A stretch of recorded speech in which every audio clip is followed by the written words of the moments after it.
jogging pants, plastic apron, Correct? at hairnet. Yan. Yan ang uniforme na dito sa Katayan. Pwede kaya ako mag-gown dito, Chong? Pwede.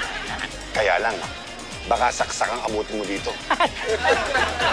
Well, in fairness, kung Katayan man nila ako, at least naka-dress na ako, ready na. O, titignan na lang ako. Well, ready pa? Pwede. Why not? Kinakabahan ka din ba? Parang ako. Kinakabahan na ako talaga. Pero kaya.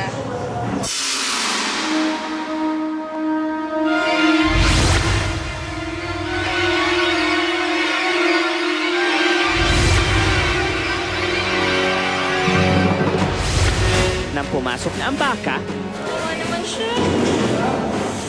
Awa talaga. Kasi nakikita mo yung conditions ng lugar na parang asikip ng tinatayuan niya, tapos nadudulas-dulas siya.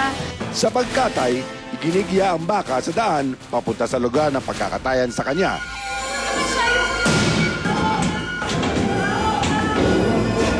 Oo naman, nadudulas. Iyak ako.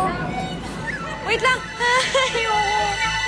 ipinwesto ang baka sa kulungang bakal kung saang kasyang-kasya siya. Alam niya na kaya napapatayin siya? Alam niya. Sinadyang ganito lang ang sukat ng lugar ng Katayan upang hindi gaano makagalaw ang kakataying baka at upang hindi rin makasakit ng matanserong kakatay sa kanya. Pag hindi nga tempo ay saksak dito, magwawala yan. Iyak ako. Wait lang! Ayoko. Para hindi makapanlaban kasi nalalaban yan. Kaya nakaiwan. Kailangan mo talagang mismo saan dapat. Iyak na ako. Hindi ko naiyak kasi natatakot. Naiyak ko naawa ako sa kanya. Mahal mo siya, mga lupa-lupa. Ngayong handa na ibuwis ng baka ang kanyang buhay, sino kaya sa tatlo nating celebrity ang unang uutas sa kanya?